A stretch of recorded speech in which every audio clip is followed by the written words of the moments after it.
Hello, everybody. I hope everyone is having a great day, whether you are 5 hours away or a day away. Remember, I love you. I want to be real quick about this, and hopefully, I don't go on a tangent, which I probably will. But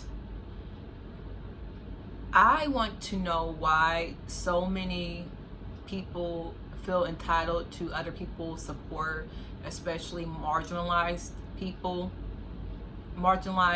support. So many people of privilege and status feel as if certain people should just support them and no one else can be criticized if they don't get that support.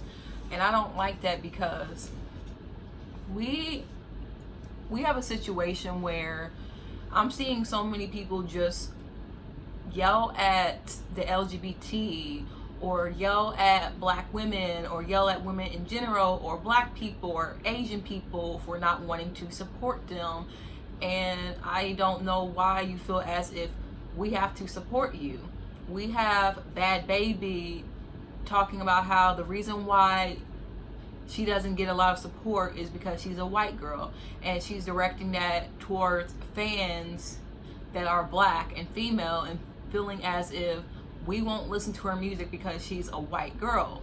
But the thing is, the reason why you even have a career is because you are white. Remember when you were on Dr. Phil and you were speaking that really terrible Bhabie at age 13, you got all this attention because you were a white girl acting like a ratchet ass black girl to these racist white folks.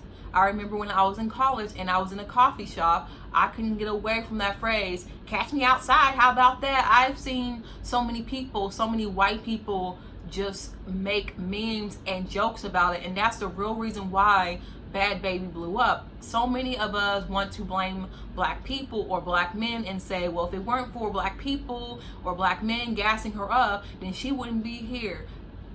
Regardless if we gassed her up, it was white people that really made her almost a household name with that meme. Originally, black people were just laughing at her. They weren't taking her seriously. They knew that her act was inauthentic. We thought that she had issues. We thought that she came from a broken home and maybe she needed help that was beyond going on a TV show. But white people trivialized that, and that's why we have Bhad Bhabie, the rapper, whose name is Danielle Bregoli, and she feels like we won't give her a chance. But my thing is, we would probably give you a chance if you hadn't been racist. You were calling people the N-word. So many people had a problem with your Bhabie. So many people had a problem with your appropriating black culture and you getting cornrows. And when people called you out on it, you simply was retweeting other people calling us mad and nappy-headed. And you were saying that the reason why you get cornrows because we get fake hair to look like we have nice silky hair like yours, and you even said it. So what I don't understand is, how can you be someone that talks shit to a group of people that you also want to support you? Because I don't even think that you have bad music, but of course a black woman writes for you. You don't even write your own music. But as a technical rapper, I don't think you are a bad rapper. But you need to understand, you made this bed, now lie in it. You can't disrespect people and then expect people to support you. To sit here and blame it on the fact that you're white or that people don't think that you're pretty enough, when we live in a society where girls like you are upheld as pretty because you are white on the virtue that you are a white girl. We live in a society of white beauty standards. So what you said did not essentially make any sense. For you to say, oh, you only want to support the pretty girls and you just don't like me because I'm white.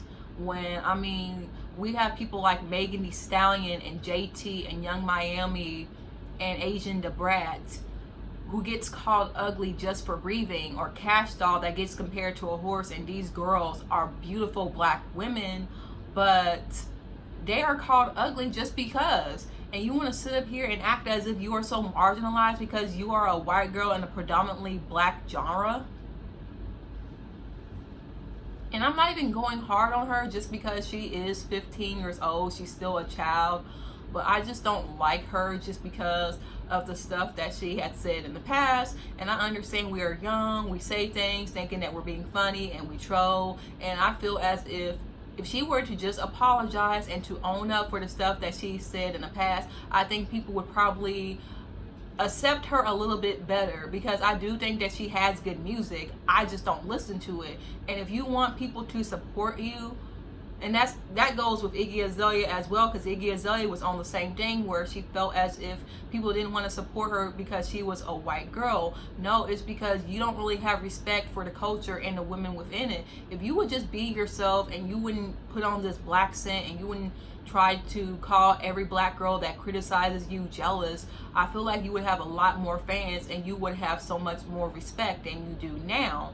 Because we have people like Mac Miller, we had Tina Marie, we even have G-Eazy, who are doing just fine in black music, or they did fine in the black music, because unfortunately Tina Marie and Mac Miller are no longer here. But there are so many white people who have participated in black music that no one has a problem with. Bobby Caldwell is all about staying in your lane, but also having the respect to say, hey, I love doing this, I'm talented, but I'm also not going to erase black people who have been here before me.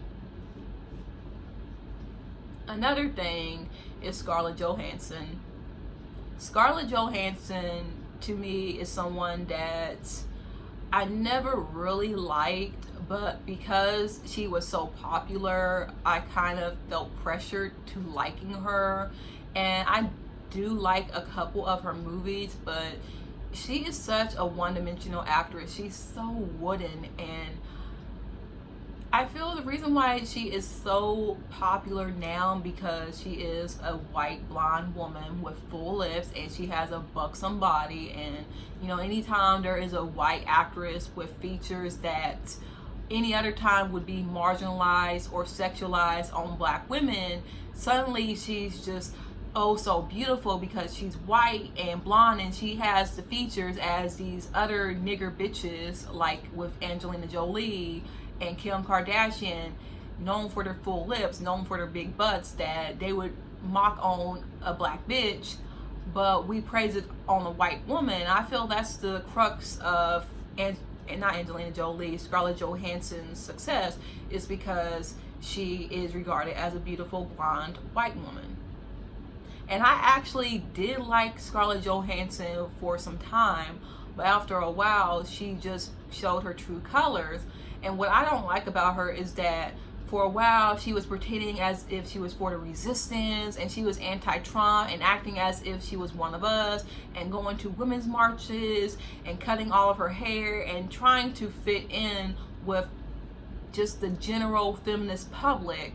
And then now she's saying, well, I can play whatever I want regardless if I'm a tree or an inanimate object. I can play anyone that I please. And she is referring to the criticism she received from playing Asian women, and now is playing a trans boy.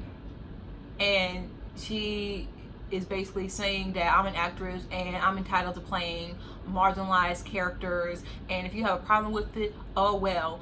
And that just reeked of white privilege, that reeked of racism, that reeked of transphobia, that reeked of just so much entitlement that pretty much just shows that Scarlett Johansson is so out of touch with reality. She is so privileged. She has always been this privileged blonde white woman that just doesn't get it, and here she is trying to act as if she is against Ivanka Trump and doing a skit called Complicit on SNL and acting as if she's cool and she's one of us. But you are a Zionist, you believe in apartheid, you believe in genocide, you believe that white people lived in a brown country for thousands of years, and that's not true.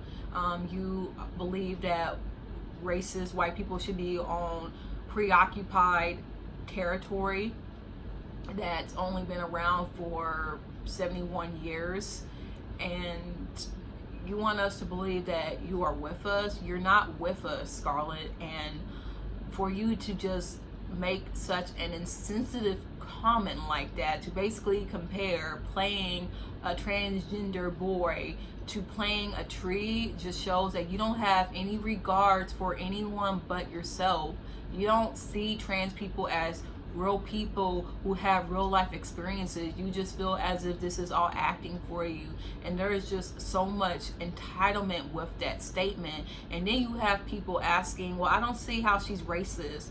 She's racist because racism isn't just calling someone an N-word or saying that I don't like black people or I don't like Asian people. It's you just don't care about anybody but yourself. You just have this apathy where you feel as if you are entitled to everything that people have. What little that people have, you feel that you can just take it. Asians get so little representation as it is.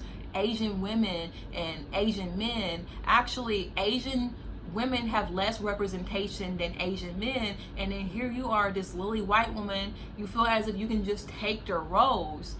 And I don't like it. I don't like her attitude. I don't like how she feels as if because she's so talented and it's her birthright to play anyone that she wants. And the thing is, when you are acting, yes, you can play all types of things. You can play a drug dealer. You can play a rich man. You can play a poor person. Yes. But I don't believe that it requires you to play a whole other race, okay? I don't believe that when someone requires a woman to play a woman, I don't think they want a man to play a woman. I know back in the day when they discriminated against women, men were playing female roles, but that's over now. And that's kind of like blackface, where black people couldn't act in theater, so they had white people play black actors. And the same thing with cishet men in the 1700s in plays, where they couldn't have women on stage, so they had men playing women. And sometimes if they wanted somebody to play a little boy, they would have a woman play a boy. But other than that, most of the roles went to cishet men.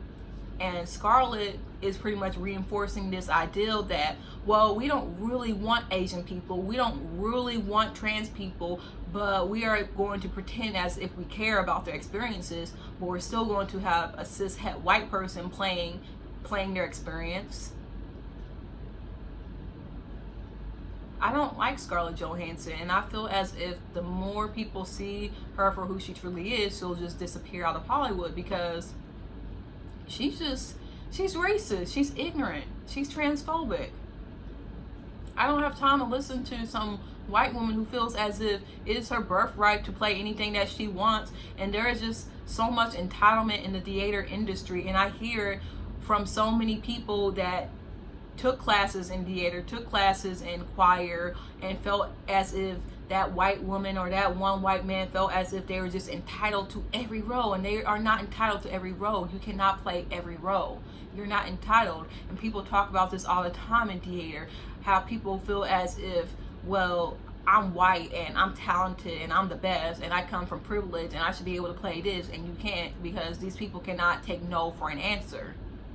You got a lot of Rachel Berrys in this world who feel as if they can just do anything that they want. You can't. You can't play every person. You cannot do that, Scarlett. I hope everyone has a great day. I'm probably going to go out and get some Starbucks. Yoo-hoo! So I love everybody. Have a great day.